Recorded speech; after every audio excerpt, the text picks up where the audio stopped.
applications bancaires. Vous savez que les banques en ce moment se font pas mal de concurrence sur ce sujet. C'est moi qui ai la plus belle application, la plus grande, la plus forte, la plus de fonctionnalités, etc. Donc ça, c'est la nouvelle qui va surclasser toutes les autres applications bancaires du marché. Et donc la MOA vient avec un certain nombre d'exigences. Forcément, hein, ils ne viennent pas juste en disant on a un logo. Ils veulent qu'il se passe des choses dedans. Donc elle vous dit, aujourd'hui, hein, super appli, tablet first. On veut qu'elle soit accessible par les stores, iOS, Android, Firefox OS, on n'oublie pas Windows, il y a une petite part de marché, mais il y en a un petit peu. Et là, ils vous disent, ah ouais, mais on aimerait bien aussi que ça marche sur desktop. Ah, ouais, d'accord, la même application, donc on commence à discuter. Vous êtes sur le desktop, c'est un peu en train de... Ouais, il reste encore plein de gens qui ont des laptops, qui ont des postes de travail, et gérer ses comptes bancaires depuis chez soi sur un ordinateur de bureau, ça se fait encore. Donc la MOA veut que ça fonctionne dessus. Elle vous exprime en plus, moi je voudrais que l'utilisateur il passe de l'appli mobile enfin de l'appli tablette au desktop de manière un peu transparente, donc il faut la même expérience utilisateur un peu partout. Donc certes, il peut y avoir des adaptations parce qu'il faut respecter les guidelines correspondant à chaque plateforme mobile, histoire de ne pas dérouter l'utilisateur, mais globalement, ils veulent la même ergonomie. Donc quelque part, on commence à vous dire, oula, tablette, desktop, la même ergonomie partout, on va peut-être pas développer 50 fois. Sachant qu'en plus, elle vous dit, ouais, il faudrait un effet waouh, faut que ça tourne, et puis, ouais, il faut qu'il y ait un menu sur la gauche, ça pousse l'affichage, et puis avec du swipe, on va faire afficher des super trucs. Ouh là là, ça commence à devenir compliqué. Évidemment, il faut que ce soit prêt pour demain, parce que la concurrence, elle est là, ils ont eu le vent des informations, donc il faut que ça sorte dans 3 mois. Ça, c'est évident, vous savez, dans le domaine bancaire, 3 mois, c'est quand même extrêmement court. Et puis en plus, ils n'ont pas d'argent.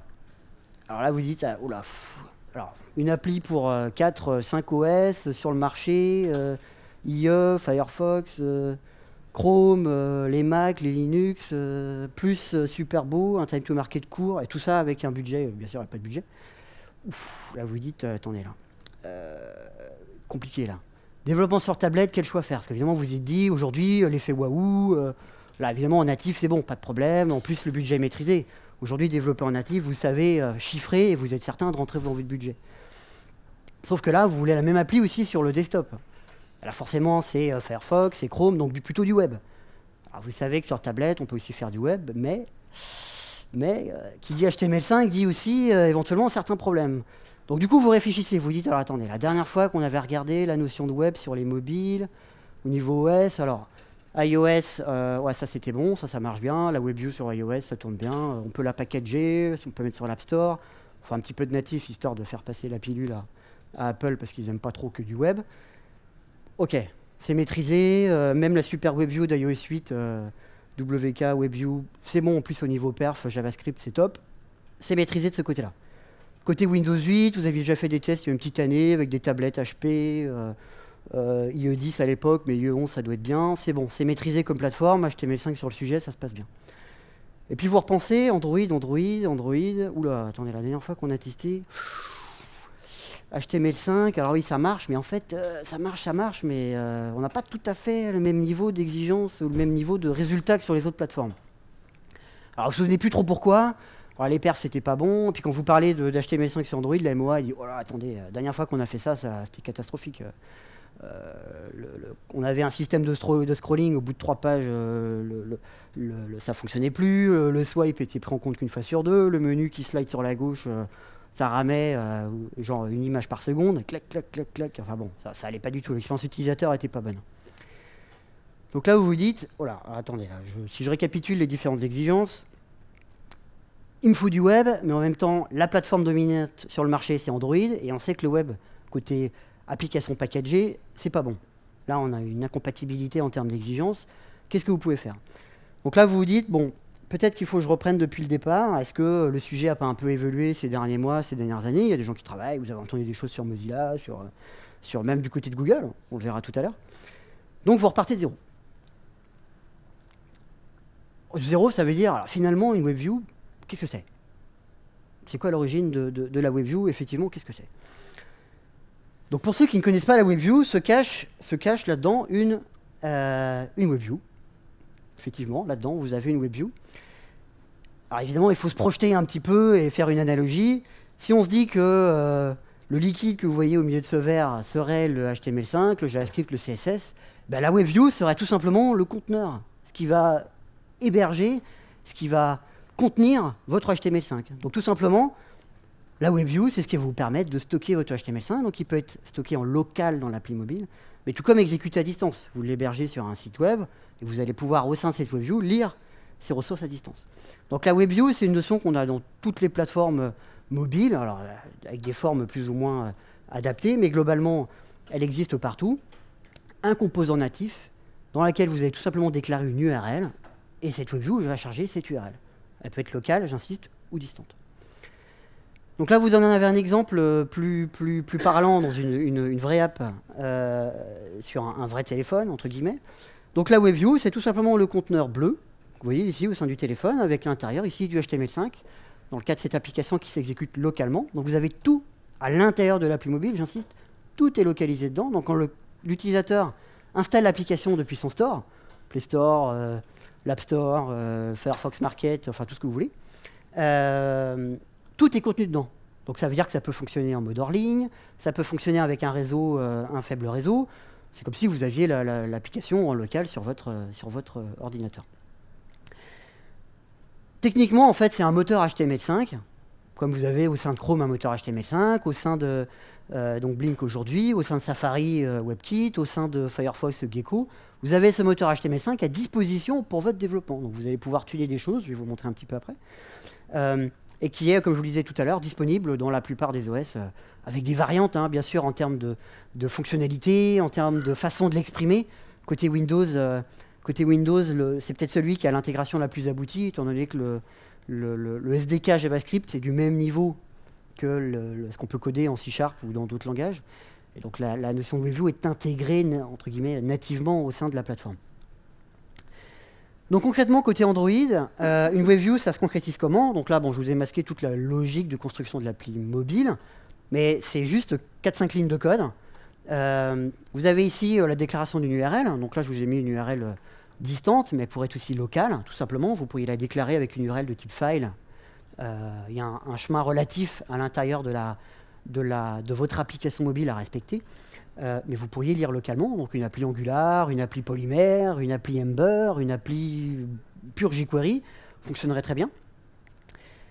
Et ici, il a quelques lignes de code standard Android pour instancier et récupérer votre WebView, et tout simplement de dire à la WebView, charge-moi cette URL.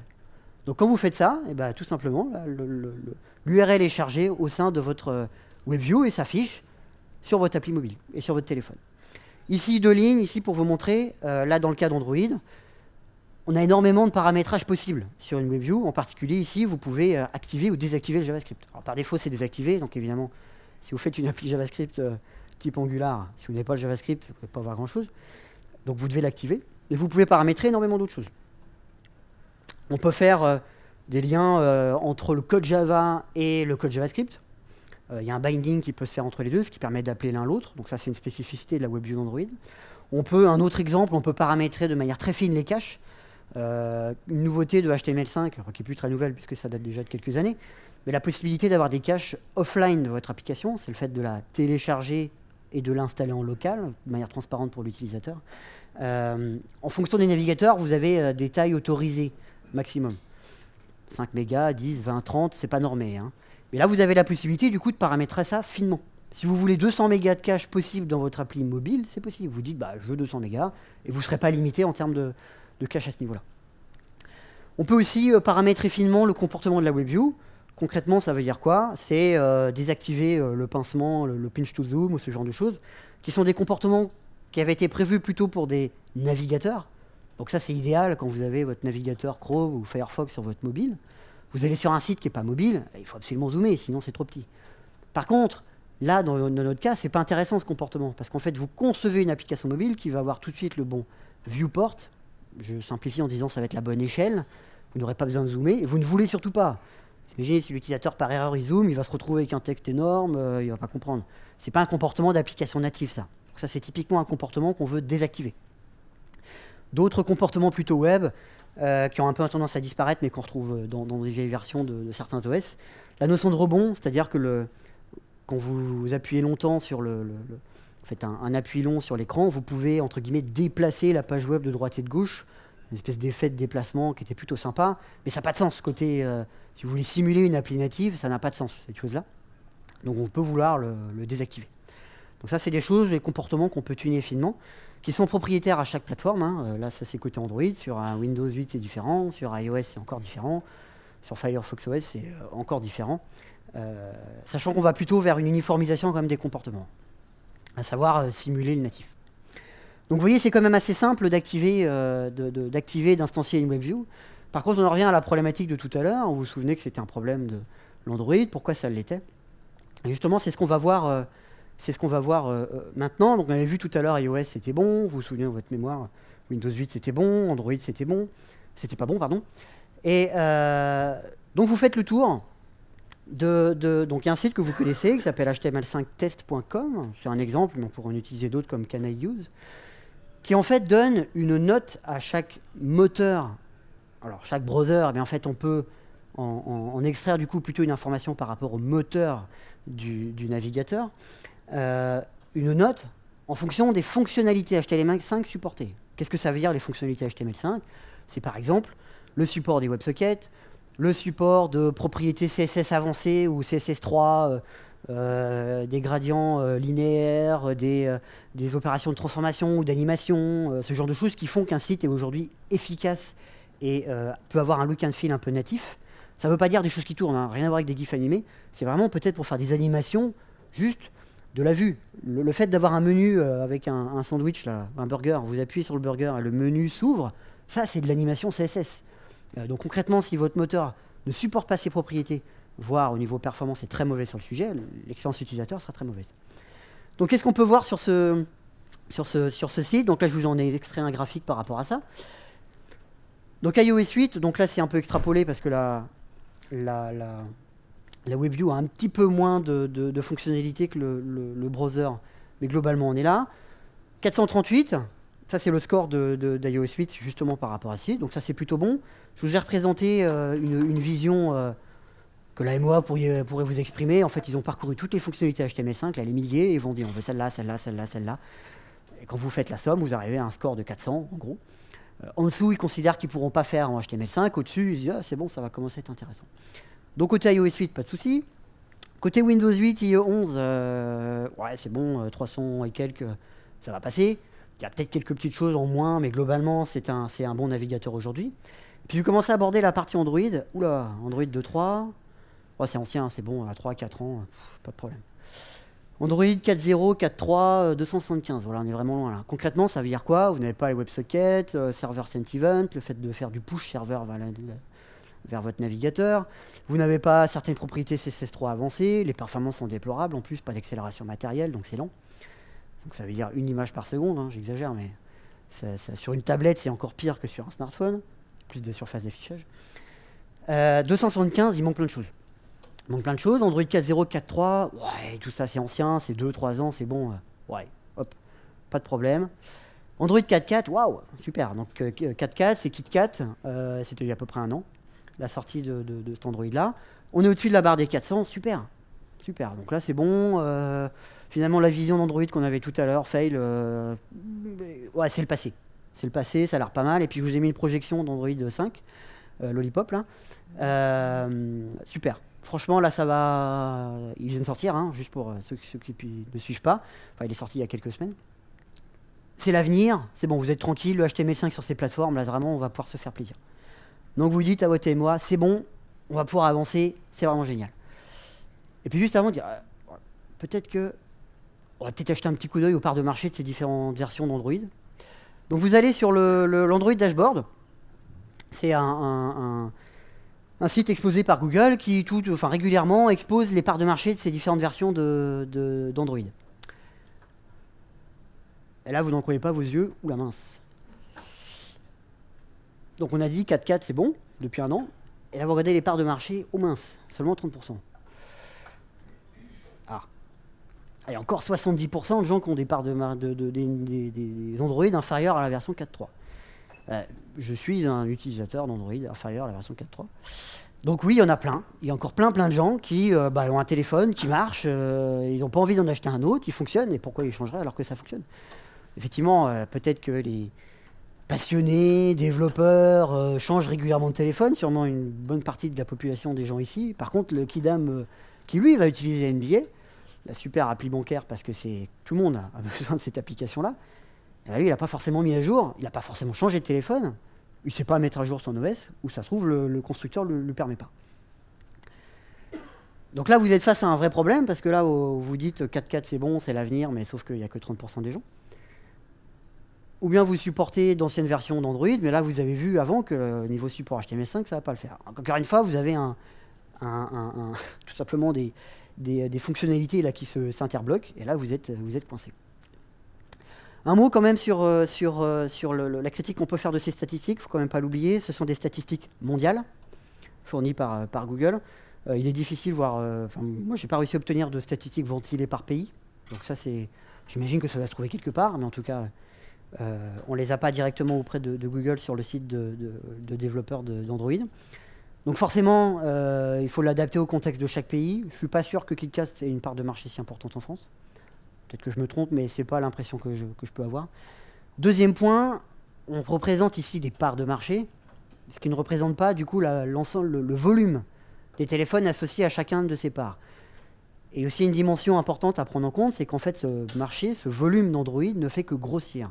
Donc en fait, quand une part de marché ici d'Android 4.4 augmente, c'est pas forcément parce que les anciens téléphones disparaissent et sont remplacés. C'est surtout qu'il y en a de plus en plus avec des versions récentes d'Android, mais les anciens téléphones ne disparaissent pas forcément aussi vite que l'apparition des nouveaux.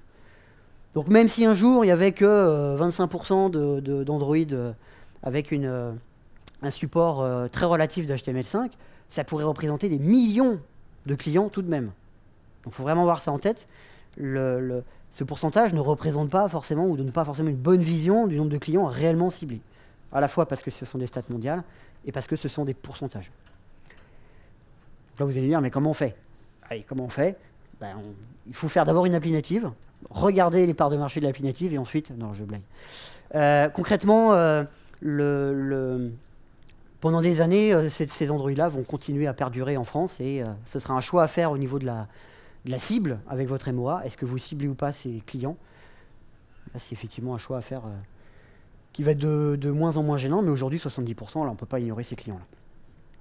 Donc, en résumé, premier choix, vous avez bien sûr tout ce qui était desktop, là, vous étiez sur du HTML5, et vous avez la possibilité de faire du natif sur les plateformes, en particulier Android. Risque sur le time to market, il va falloir multiplier les équipes, des équipes HTML5JS, des équipes Android, voire des équipes iOS, voilà, plusieurs équipes, tout ça en plus les mêmes fonctionnalités. Pas forcément évident de combiner tout ça et de synchroniser les équipes, parce qu'il faut que ça sorte en même temps partout. Deuxième point, budget à risque, qui dit équipe multipliée, dit peut-être de l'appel à prestation, dit, enfin bref, voilà, vous rentrez dans un cycle multi-technologie et forcément dit risque, et donc dit éventuellement risque multiple, budget ou autre. Deuxième choix possible, HTML5, sur toutes les plateformes, avec ce qu'on a vu comme limite. Choisir éventuellement une compatibilité Android 4.3, ou bien, avec des performances insuffisantes, ou bien de supporter que des versions d'Android récentes, avec du coup le fait de se restreindre qu'à une partie des utilisateurs. Je rappelle qu'Android est la plateforme dominante, largement dominante en termes de part de marché de téléphones en France, enfin de smartphones en France. Donc se concentrer sur seulement 25% des utilisateurs sur la plateforme dominante, c'est évincer la moitié des utilisateurs du marché, au niveau Android. Donc c'est pas acceptable, forcément. Donc votre MOA, voilà, et le gars il dit mais c'est quoi cet écos là? Ça fait 5 ans qu'on nous dit que le HTML5 c'est bon, c'est génial, et en fait non, dès qu'on veut, on n'y arrive pas. Donc il y a des gens qui ont réfléchi à ce problème, donc des gens chez Google, on verra tout à l'heure, et des gens surtout chez Mozilla aussi, qui proposent depuis un an différentes solutions, GeckoView et les Open Web Apps pour Android. Donc ça va faire un lien avec la session de Frédéric Harper juste avant. Je ne sais pas si certains ont pu voir, donc vous retrouverez certains concepts qui ont été présentés par Frédéric avant. Alors là, je vous rappelle juste en termes d'images, là ce ne sont pas les images de Firefox, c'est des images qui ont été créées à l'occasion du lancement de Firefox OS, mais comme je les trouve sympas, et qu'elles sont plutôt intéressantes, je les ai reprises dans la présentation, mais elles illustrent bien, de toute façon derrière, qu'est-ce qui est important, c'est le moteur HTML, et tout ça c'est Gecko. Donc Gecko, GeckoView, et puis le deuxième sujet qu'on verra juste après. Donc d'abord GeckoView, donc c'est quoi le principe de GeckoView? Eh bien c'est tout simplement le principe de la WebView. C'est une extraction du moteur, donc de l'essentiel du browser Firefox, pour mobile hein, évidemment, dans lequel on enlève tout ce qui est interface, les boutons, la gestion de l'URL, ce genre de choses, et on vous fournit le moteur brut. Donc en fait techniquement c'est quoi? C'est vous allez pouvoir l'embarquer dans votre appli mobile. Vous allez embarquer un navigateur dans votre application mobile. J'insiste bien, vous allez prendre une API Java, les libs natives fournies par Mozilla, à télécharger sur un site particulier, et vous allez les mettre dans votre appli mobile. Dedans. Donc quand l'utilisateur va télécharger son appli depuis le Play Store, il va récupérer l'ensemble du package et il verra que du feu. Donc la conséquence, évidemment il y a une petite conséquence, ça va être ici un surcoût de 7 mégas. Alors, il y a déjà eu beaucoup de travail fourni, puisqu'il y a un an c'était 30 mégas. Donc maintenant c'est plus que 7, et forcément un navigateur c'est pas non plus 3 lignes de code, c'est quand même quelques millions de lignes de code, et c'est du natif, hein. Un navigateur c'est pas codé en Java. Donc là du coup il y a cette notion d'architecture qui vient se greffer. L'architecture c'est quoi? C'est qu'en fait il faut respecter la façon dont le processeur de votre smartphone fonctionne. Il y a plusieurs marques sur le marché, on va dire. Des processeurs plutôt orientés Intel, donc là c'est ce qu'on appelle x86, et des processeurs orientés plutôt ARM, ce qui est ici appelé ARM v7, donc là vous avez deux architectures, et il faut que vous choisissiez les bonnes librairies natives correspondant aux bonnes cibles de smartphones. Donc là les deux réunis, ça représente 95% des smartphones Android du marché. Hein. ARM v6, donc le support a été stoppé il y a quelques mois. Ça correspond à des téléphones de 2007, 2008, 2009. Donc ça commence à être une génération très ancienne. Vous pouvez trouver des versions assez plus anciennes, donc là il y a 4-5 mois, de Firefox mobile pour ARM v6 si vous avez besoin. Du coup, c'est pas le Firefox ultra récent, mais vous pouvez en trouver si vous avez besoin de le supporter. Donc on verra après là, ce que ça veut dire en termes de... Enfin, quelles sont les conséquences de devoir gérer la partie architecture matérielle. Par comparaison, quand vous travaillez avec la WebView Android, vous n'avez pas besoin de gérer ça. C'est géré par l'OS. D'accord? GeckoView, il est prêt pour le développement. Ça veut dire quoi? C'est pas juste un navigateur qu'on drop comme ça et puis vous êtes laissé à l'abandon. Vous avez une intégration forte avec Firefox sur votre poste de travail. Vous avez la possibilité de faire du debug à distance. On verra tout à l'heure s'il nous reste un peu de temps. Pas de problème pour connecter, que ce soit sur un vrai téléphone ou dans un émulateur, votre Firefox avec les outils de développement sur votre téléphone mobile pour pouvoir débugger en temps réel le JavaScript, le CSS, le HTML5. Ça se fait. Ça, c'est prêt, c'est opérationnel. Pas besoin de faire des bricoles un peu bizarres. Ça fonctionne. Une intégration au sein de Cordova. Qui connaît Cordova? D'accord. Pour se rappeler, Cordova, c'est quoi? Donc c'est un projet Apache, à l'origine un projet fait par Adobe, dont l'objectif est d'abstraire toutes les API spécifiques d'un téléphone mobile en JavaScript. Donc vous pouvez accéder à des capacités non standards HTML5, comme l'accès peut-être au contact, l'accès à des capteurs physiques qui ne seraient pas référencés au niveau du standard HTML5. Et donc Cordova vous expose une API standard, que vous soyez sur Android, iOS, bon, principalement ces deux OS là, ça marche aussi sur Windows mais c'est moins répandu. Et donc là, qu'est-ce que propose Mozilla là? Donc ils ont commencé à travailler sur le sujet. C'est en fait de proposer, bien sûr toujours pour la plateforme Android, de substituer la WebView Android au sein de Cordova par GeckoView. Donc vous auriez, en développant avec Cordova, les performances optimum que fournit aujourd'hui Firefox sur mobile. Donc ça, c'est dans les cartons, il y a des bug reports ouverts sur le sujet, c'est à faire. Il y a du travail. On y reviendra tout à l'heure. C'est une possibilité très intéressante d'ouvrir tout simplement l'ensemble des applications mobiles développées avec Cordova sur Android à un moteur HTML5 performant et moderne. Quelques ressources sur GeckoView, donc la page du projet, vous pourrez aller voir ensuite quand les slides seront déployés. Et surtout un exemple de code qui vous... Donc sur GitHub, tout simplement un navigateur qui est recodé au-dessus de GeckoView et qui vous montre comment construire un navigateur complet si vous avez besoin. Donc c'est une source de code très intéressante pour comprendre comment gérer les événements, le cycle de vie d'une page web, parce qu'il se produit des choses dans une page web quand vous naviguez.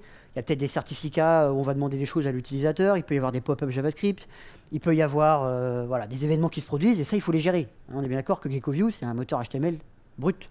À vous de gérer ce genre d'événements. On va le voir juste après. Concrètement, en termes de code, comment ça s'intègre côté Android? Donc encore une fois, je vous ai abstrait tout ce qui était au projet Android, hein, il n'y a rien d'anormal, c'est tout à fait spécifique, de tout à fait générique. Et donc là, vous avez ici, on retrouve tout à l'heure la même URL sur laquelle va pointer la GeckoView et qui va ouvrir. De la même manière que tout à l'heure, ça pourrait être une URL locale. D'accord. Ici, on récupère l'instance de la WebView, ça c'est standard côté Android. Et ici, tout simplement, on déclare, bon c'est la façon de le faire côté GeckoView, hein, le chargement de l'URL. Donc on passe par l'instanciation d'un delegate avec ici une méthode, tout simplement le code ici onReady est notifié quand le GeckoView a été totalement instancié. À la différence d'Android, la WebView elle est tout le temps présente puisqu'elle fait partie du cœur d'Android. Là, côté GeckoView, elle est chargée dans votre appli net mobile. Donc il faut qu'elle soit instanciée. Je vous rassure, ça prend 500 millisecondes, hein, c'est extrêmement rapide. Et cette instanciation, à ce moment-là, vous pouvez demander à Gecko de charger une URL. Donc là, c'est asynchrone, mais dans le principe, c'est la même chose que tout à l'heure. Et ce qu'on peut rajouter ici au sein de cette classe, c'est redéfinir, comme je vous disais tout à l'heure, indiquer en termes de code, qu'est-ce que vous allez faire en fonction du cycle de vie de la WebView. Donc par exemple, là vous avez le onAlert. Le onAlert, c'est quoi? C'est le onAlert par exemple, il y a un problème au niveau SSL, le certificat n'est pas bon. Vous savez, des fois on a des messages qui nous disent tiens, le certificat SSL non reconnu, ça peut se produire aussi dans votre application mobile avec GeckoView. Là, il faut bien le gérer. Vous n'allez pas laisser l'utilisateur bloqué. Vous ne pouvez pas non plus, vous allez peut-être faire un choix avec votre témoin, peut-être d'interdire ou d'autoriser, ou le faire le choix que ce soit l'utilisateur qui indique ce qu'il veut faire. Donc là, vous pourrez le faire avec ce type de méthode en redéfinissant d'autres méthodes là dans la GeckoView Chrome. Et du même principe que pour Android tout à l'heure, il y a plein de choses qui peuvent être paramétrées sur le comportement de la WebView. C'est pas aussi abouti aujourd'hui que côté Android, mais c'est pas forcément nécessaire. On va dire que le comportement de base de GeckoView, il est plutôt orienté faire comme du natif. Donc c'est très simple. L'API Java, les libs natives, vous les mettez dans votre projet. 5 lignes de code et c'est parti, ça fonctionne. C'est absolument génial. Pourquoi tout le monde ne fait pas ça? Premier problème, effectivement, peut-être un défaut de communication ou pas pas assez de communication sur la technologie. Elle existe depuis 1 an. Elle doit être fiabilisée, c'est ce que je vous dis là en termes de limites. Il faut une release. Il faudrait que Mozilla fasse une release là. Vraiment, le produit doit encore mûrir, ça, il n'y a pas de doute, mais le fait de donner une release, une V1, donnerait de la notoriété et ferait pas peur, moins peur en tout cas à certaines personnes. Choisir un produit en alpha, en bêta, ça fait toujours un peu peur pour un produit grand public. Deuxième limite, bon, ça c'est le principe même d'avoir une autre API. Hein, du coup, on n'est pas compatible avec les API de la WebView standard Android. Donc, si vous voulez passer de l'un à l'autre, il y a du code qui est un petit peu différent. Alors, évidemment, c'est pas non plus dramatique. Les fonctionnalités sont globalement les mêmes. Il y en a une qui est synchrone, l'autre qui est asynchrone quand même. Donc, il y a une petite philosophie un peu différente à gérer. Mais ce serait bien que l'API se rapproche. C'est pas la philosophie que veut prendre Mozilla aujourd'hui. On a discuté tout à l'heure, elle n'est pas encore intégrée à Cordova. Je dirais globalement, cette intégration, elle dépend de la release. Le jour où la release sera faite, ce sera peut-être plus intéressant de travailler sur cette intégration, puisque qui dit release dit souvent API stable, et donc plus grande facilité à intégrer ça dans Cordova. Packaging complexe. Oui, packaging complexe. Qu'est-ce qui découle pourquoi je dis ça? Le fait de devoir gérer soi-même l'architecture matérielle. Là, comme ça, c'était juste une ligne écrite dans les slides, mais ça a des conséquences. Il faut que vous ayez un APK pour ARMv7 et un APK pour x86. Forcément, vous devez avoir 2 APK. Vous pouvez tout mettre dans le même. Et dans ce cas-là, au lieu d'avoir 7 mégas de surcharge dans votre APK, vous aurez 14 mégas. Alors, vous pouvez, au niveau du Play Store, dire... ça fait partie des métadatas de l'APK. Ils seront distribués au bon client, je vous rassure. Ce n'est pas le client qui va choisir l'un ou l'autre. Hein. C'est pas comme quand on veut télécharger des applications pour le... desktop où il faut choisir architecture 64 bits ou 32 bits, personne n'y comprend rien, à part les développeurs. Là, il n'y a pas, c'est transparent pour l'utilisateur. Par contre, vous, ça complexifie votre chaîne de build. Vous devez construire 2 APK. Bon, c'est pas très complexe non plus, hein. Ça fait partie de votre intégration continue. Vous avez une deuxième target, vous buildez les deux, tout ça c'est poussé dans l'App Store, dans le Play Store, et ça tourne. C'était le dernier point dont je voulais parler. Et ça, c'est pas un problème de Mozilla. Ils peuvent rien y faire. Et ce serait quand même vraiment bien, mais c'est pas possible. GeckoView ne peut pas être disponible sur d'autres OS, enfin en tout cas sur iOS. Sur d'autres OS, c'est possible, puisque on a déjà ce principe d'intégration qu'on peut l'avoir sur le poste de travail ou côté Windows. Par contre, sur iOS, et ça c'est dû aux politiques de restriction d'Apple, qui ne veulent pas un autre moteur HTML5 que le leur. Un point d'attention, quand vous installez Chrome sur votre tablette Apple, c'est pas Chrome, c'est juste l'interface Chrome. Le moteur, c'est le même que Safari. Donc ceux qui disent « ouais, les perfs, c'est vachement mieux sur Chrome, sur iOS, c'est juste un ressenti ». C'est exactement le même moteur que... Enfin, d'ailleurs, c'est même pas vrai, il est un petit peu plus bridé que celui utilisé par Safari. Aujourd'hui, GeckoView ne peut pas être disponible sur iOS. Donc ça, c'est un choix qu'a fait Mozilla de ne pas rendre Firefox disponible sur iOS. Ça aurait été une dégradation parce qu'ils auraient dû utiliser non pas Gecko, leur moteur HTML5, mais celui d'Apple. Mais ce serait vraiment un souhait, monsieur Apple, si vous pouviez ouvrir. Mais bon. Les atouts, quand même, on a plein de choses intéressantes. Du coup, là, on a accès à un support riche d'HTML5. Donc la limite qu'on voyait tout à l'heure côté Android, il n'y en a pas. Firefox, c'est nickel en termes de support HTML5, en termes de performance, en termes de...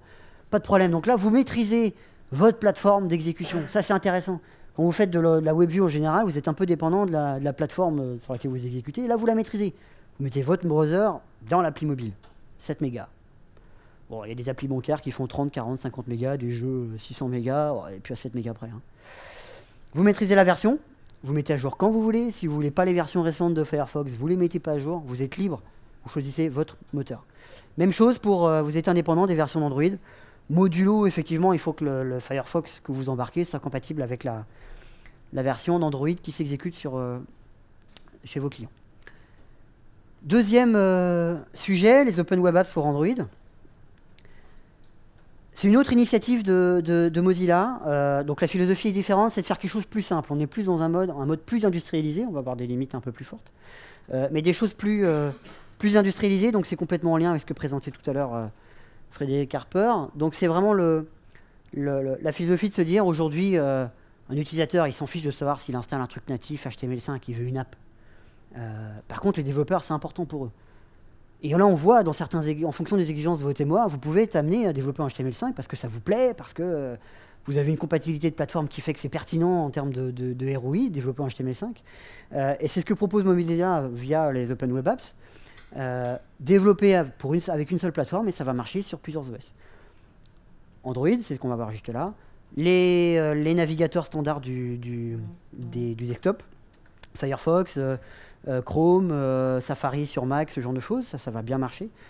Il y a iOS où là il y aura une limite, mais c'est toujours la même limite que celle qu'on a vue avant, c'est-à-dire qu'on ne peut pas changer le moteur. Donc de toute façon, pour le moment, les Open Web Apps pour iOS, ça va être un peu bridé.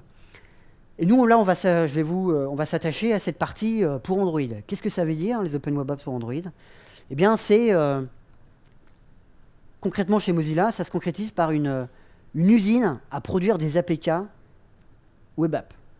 Vous avez votre site web, votre appli mobile JavaScript, qui peut-être est enrichi avec des super API soit standard, soit qui viennent de Firefox OS, par exemple. Mais vous allez vouloir le publier dans le Play Store. Et donc, ça veut dire qu'il vous faut un APK. Alors, vous pouvez builder vous-même des choses, mais Mozilla fournit des choses très sympas par rapport à ça. Donc, votre point d'entrée, ça va être un manifeste. On va le voir tout à l'heure. Tout simple. Ça, c'est pour du contenu qui va être hébergé, donc sur un site web à un endroit donné. Ou bien un contenu web, donc ça va être un package, un zip, ou un répertoire. Vous allez voir juste après dans la démonstration. C'est un service en SaaS. Donc là, qu'on peut utiliser directement, et vous verrez. On peut aussi installer localement dans votre usine logicielle. Cette usine a fabriqué des APK basées sur la web app, enfin GeckoView quelque part. C'est pas GeckoView, mais c'est un peu le principe. Vous pouvez installer ces outils chez vous. C'est basé sur Node. Et concrètement, comment ça fonctionne à l'exécution? Il faut que l'utilisateur ait Firefox Mobile d'installer sur son sur son smartphone, Android. S'il ne l'a pas, la première fois, l'application lui proposera de l'installer. Et vous allez avoir tout simplement un lien entre Firefox Mobile et votre appli mobile. Donc là, c'est transparent pour vous. Hein. Et c'est le moteur de Firefox qui va être exécuté au sein de votre appli mobile. C'est quoi le processus de construction d'une web app? Donc il est là en 4 étapes. Donc d'abord, vous allez tout à fait normalement développer et construire votre application mobile, soit hébergée, soit packagée, donc hébergée sur un site web avec une URL distance, HTTP, ou bien local, packagé, donc avec un zip ou bien un répertoire. Vous allez décrire un manifeste, je vous en présente un juste après. Vous allez construire l'APK, je vais vous montrer la démo, on envoie les sources, on récupère un APK en retour, c'est super. Et à la fin, vous déployez l'APK tout à fait classiquement dans le Play Store. D'accord ? Et comme je vous disais tout à l'heure, une installation de Firefox Mobile, la première fois, si l'utilisateur l'a pas. Évidemment, s'il l'a, c'est totalement transparent pour lui. C'est pas une instance de Firefox Mobile par appli. D'accord ? C'est un seul Firefox Mobile installé sur le téléphone de l'utilisateur suffit. Un manifeste, à quoi ça ressemble? Voilà, c'est un fichier JSON assez simple avec un certain nombre de champs qui sont obligatoires, dont vous avez voilà, le nom de l'application, une description, une version, un système de versionning.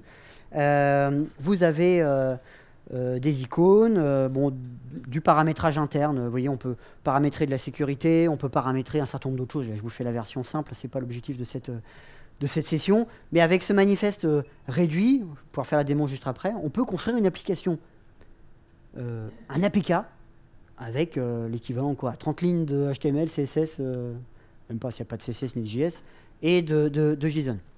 Le développeur est obligatoire. Donc c'est très simple, et donc c'est ce que je vais vous montrer tout de suite dans la démonstration. Alors, donc j'ai ici un projet mobile. Ah, pardon, excusez-moi, évidemment. Si je ne vous la montre pas, vous n'allez rien voir. J'ai ici un projet mobile avec tout est dans SRC. Donc vous voyez, j'ai juste un index, j'ai un manifeste.webapp, c'est celui que je vous ai montré avant. Dans le index, j'ai 4 lignes de HTML minimaliste, une image. Et donc ce que je vais faire, c'est que je vais demander à l'usine logicielle de Mozilla de me construire un APK à partir de cette appli web, certes minimaliste, mais bon, il y aurait 10 000 fichiers JavaScript, CSS ou images, ça ne changerait absolument rien. Ce serait juste un petit peu plus long pour la démonstration. Donc c'est un service accessible avec une API REST. Je vais utiliser là juste un raccourci, c'est un petit client de cette API REST qui est plus simple à manipuler. Du coup, on a une aide, on a ce genre de choses. Si je vous l'exécute comme ça, elle requiert Node pour s'exécuter. Enfin, aujourd'hui, quand on fait du développement web, Node est assez répandu, donc c'est pas un prérequis très important. Donc on va s'en servir tout simplement pour aller demander la construction. Donc qu'est-ce que je fais? J'utilise cette ligne de commande, Mozilla CLI, je lui dis, hop, mon répertoire SRC, c'est ma web app, il s'appelle comme vous voulez, hein, www, truc muche, il n'y a pas de dépendance, ce qu'il faut c'est le manifeste et du source HTML qui va s'exécuter. Et je vais lui dire de me générer un APK. 2014, APK. Voilà, ça va prendre quelques secondes. Donc là, en fait, vous avez tout un système côté Mozilla qui est aussi en lien avec le marketplace de Mozilla. C'est une usine, là. Bon, c'est un produit Node avec une base de données, des certificats qui permettent de signer l'APK ou ce genre de choses. Mais c'est totalement transparent pour vous. J'envoie mes sources et il me renvoie un APK en retour. Donc c'est ce que j'ai obtenu ici. J'ai mon APK ici, DFS Nantes 2014 APK. Je n'ai pas codé une seule ligne de code Java.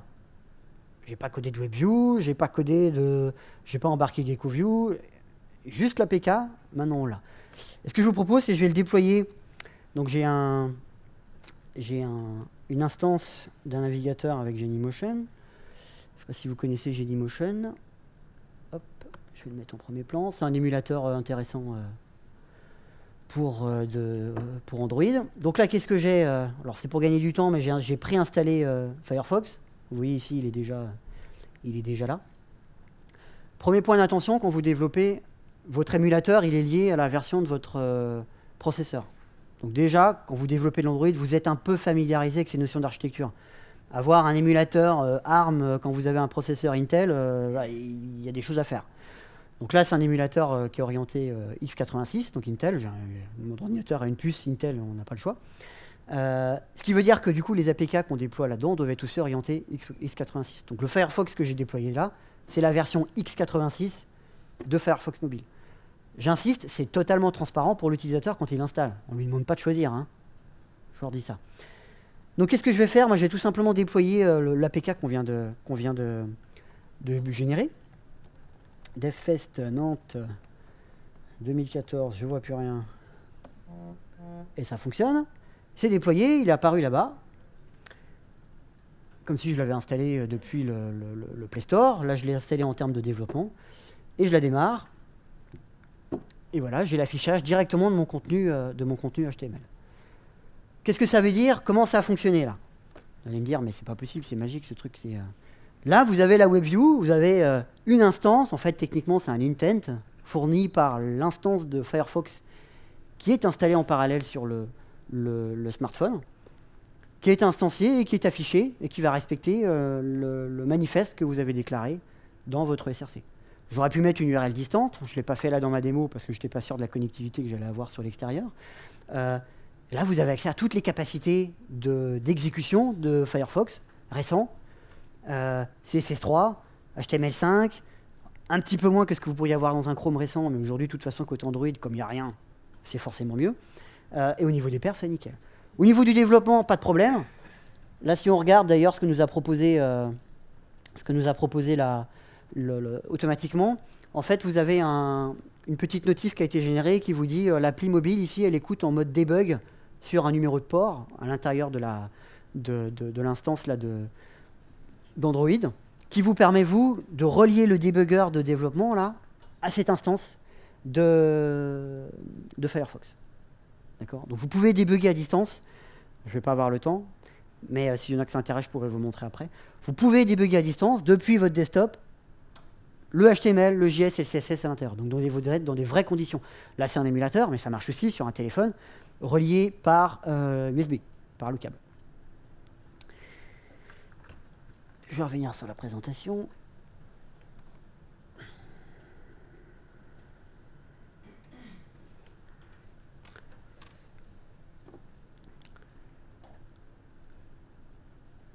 Donc, même principe que tout à l'heure, quelques critiques par rapport à ces outils. Alors là, c'est une limite que je ne vous ai pas montré là, mais vous pourriez avoir si vous voulez utiliser les outils de Mozilla. Ce que Mozilla vous propose de base, c'est de déployer votre APK à partir du marketplace de Firefox. Ça, c'est intéressant. Le problème, c'est qu'on sait qu'Android, aujourd'hui, n'accepte pas les autres marketplaces que le Play Store. Donc ça veut dire quoi?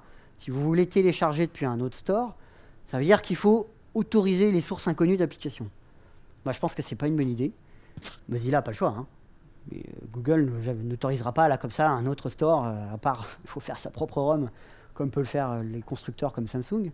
Je pense que c'est quelque part une mauvaise idée. On va dégrader la sécurité du téléphone pour pouvoir installer des applications venant d'un autre store. À mon avis, la meilleure solution, c'est plutôt de générer l'APK comme je vous l'ai montré là, et de le charger de manière tout à fait classique dans le Play Store. C'est transparent pour l'utilisateur, il n'a pas à se dire « Oh là là, j'ai installé un truc d'un autre endroit, j'ai activé des trucs bizarres. » Non, ça c'est pour développer. Pour un utilisateur standard, il faut qu'il télécharge depuis le Play Store. Et c'est ce qu'on a vu.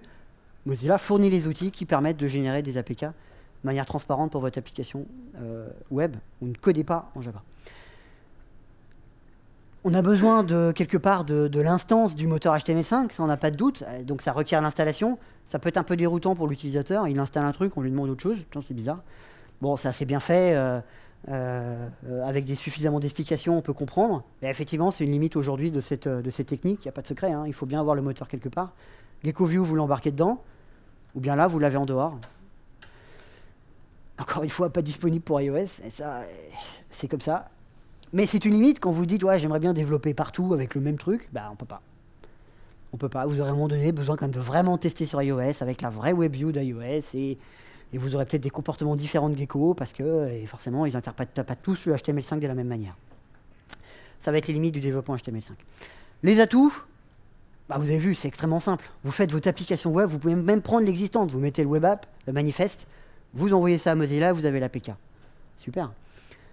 On a accès à des API puissantes, directement, je ne vous en ai pas du tout parlé, mais derrière le fait d'accéder au moteur de Mozilla, vous avez accès à toutes les API, alors open source, non standard, mais qui vont le devenir progressivement. Des API de paiement, des API d'accès à l'API de batterie, etc. On peut trouver des choses très sympas à ce niveau-là. C'est prêt pour tout ce qui est développement, les outils sont opérationnels. Je ne vous ai pas parlé de l'écosystème, mais écoutez Firefox OS, il y a plein de choses très intéressantes. Si vous avez écouté la séance de Frédéric Harper avant, vous avez pu en avoir un aperçu. Ça marche très bien, l'émulateur il est extrêmement simple, et vous pourriez garder Android comme étant la dernière cible de test, tout au bout. Et on a des ponts aisés vers d'autres OS, je l'ai un petit peu dit. Ça va, le principe des Open Web Apps, ça va marcher sur desktop, du moment que vous avez Firefox d'installer. Du côté Google, quand même un point, parce que vous allez me dire, ouais, mais là c'est Firefox, et bon, bah, c'est pas mal pour contourner, mais... Et Google, il fait quoi? Qu'est-ce qu'ils font? Une bonne surprise dans Android 5, peut-être que vous l'avez vu. Android 5, donc je vous traduis ce qui est écrit là. Android 5 inclut une version de la WebView basée sur la release M37 de Chromium. Génial! Qu'est-ce que c'est que la release M37? C'est tout simplement l'avant-dernière version, enfin là, il y a quelques jours, il y a peut-être une nouvelle version, mais de Chromium, c'est la base qui sert à faire Chrome. Donc là, vous avez un moteur moderne aussi. Et vous allez l'avoir dans Android. Qu'est-ce que ça veut dire? Vous allez avoir accès à WebRTC, c'est la possibilité de faire de l'audioconférence dans le navigateur. WebGL, l'accélération graphique pour faire des super trucs qui bougent, des jeux, ce genre de choses. Et puis quelques nouveautés au niveau HTML intéressantes pour faire de l'Angular ou du polymère. Et ce qui est intéressant surtout, c'est que cette WebView va être mise à jour à partir du Play Store automatiquement. Fini ce que je vous ai montré tout à l'heure. La WebView va se mettre à jour au fur et à mesure des sorties du moteur de Chrome. Ah, il faut Android 5. Ah, il faut Android 5, c'est là le problème. En fait, si on se projette en termes de part de marché, ça veut dire qu'en gros, c'est 2-3 ans. Si on se projette, ça veut dire quoi? C'est Chrome 64, Firefox 59. Je sais pas si vous vous rendez compte, on double. Là, aujourd'hui, on est à Chrome 37, là, Chrome 38, Firefox 33. Là. On va doubler. Enfin, c'est une éternité dans le web. Donc un jour, ce que je mets, idéal dans 3 ans peut-être, mais avant 3 ans, un jour, ça va être génial. Ça, c'est sûr. On aura ce qu'il faut. Côté Android, on va faire du HTML5, performant, ça va se mettre à jour. Super. Et dans 3 ans. Et en attendant, si votre MOA vient vous dit « Ah non, New Banking App, là, il faut faire un truc », vous avez les outils de Mozilla, GeckoView Open Web Apps, et là, concrètement, des outils qui font avancer le web et qui répondent à des vrais besoins d'aujourd'hui. Je vous remercie de votre attention. Il nous reste 30 secondes pour des questions, si vous en avez. Oui. Est-ce que, comment gérer au niveau des Open Web Apps, comment gérer toute la partie cache qui elle est gérée dans le data de Firefox Mobile ou elle est gérée dans un espace data de l'application générée par Mobile? C'est une bonne question. C'est une bonne question de par le chargement de l'intent. Je pense que c'est partagé avec plutôt côté l'instance du browser mobile. En fait, l'Open Web App, ça reste du contenu qui est chargé dans Firefox. Quelque part, oui. C'est transparent pour l'utilisateur, mais techniquement, effectivement, ça reste l'instance de Firefox qui est installée qui s'exécute. Donc oui, on pourrait avoir une limite en termes de taille de cache à ce niveau-là. On ne peut pas imaginer avoir des préférences de notre web app stockées dans une zone, dans un conteneur dédié. Alors là, j'ai pas la réponse effectivement directement par rapport à ça. Il faudra regarder. Là, vous parlez un petit peu différemment. Vous parlez du paramétrage. Là, je pense que le paramétrage, parce que lors de l'instance de l'intent, on peut passer du paramétrage. Est-ce qu'on peut aller jusqu'au niveau de packaging ou de configuration du cache? Je ne sais pas. On peut quand même avoir du paramétrage spécifique à notre web app, parce qu'on peut aussi déclarer des choses dans le manifeste. Après, exactement la frontière entre ce qui est spécifique à notre appli mobile ou ce qui est partagé avec l'instance de Firefox qui est installé sur le téléphone, je ne connais pas la frontière. Il faudra aller voir concrètement dans les docs ce que ça donne. Est-ce qu'il y a d'autres questions? Oui. Sur le store, si je ne dis pas de bêtises, le code est analysé par la sécurité. Oui, tout à fait, oui. Comment ça se passe lorsque justement le code est dans la web app? Alors, il n'y a pas de... Enfin, je comprends. La question, effectivement, c'est... le Google analyse, lorsqu'on soumet un APK, il fait une analyse statique de ce qui est fourni, histoire de vérifier un minimum de choses en termes de code ou de bonnes pratiques. Aujourd'hui, le fait de développer en JavaScript, donc c'est pas spécifique à ça, c'est pas une limite en termes de soumission d'un APK à Google, on y arrive. Ils vont vérifier s'il n'y a pas des malwares ou des choses qui sont connues par rapport à ça, c'est pas une limite. Enfin, ça pose pas de problème particulier, plus que ça. Après, si vous mettez un malware, il sera peut-être détecté ou pas. Je ne sais pas quels algorithmes ils appliquent, mais c'est pas c'est pas un problème. Aujourd'hui, c'est pas un problème. Par contre, ça peut être un problème côté iOS vis-à-vis des guidelines qu'on peut respecter, qu'il faut absolument respecter. S'il y a trop de HTML5, ça peut être un problème. Donc on me fait signe que c'est fini. Merci.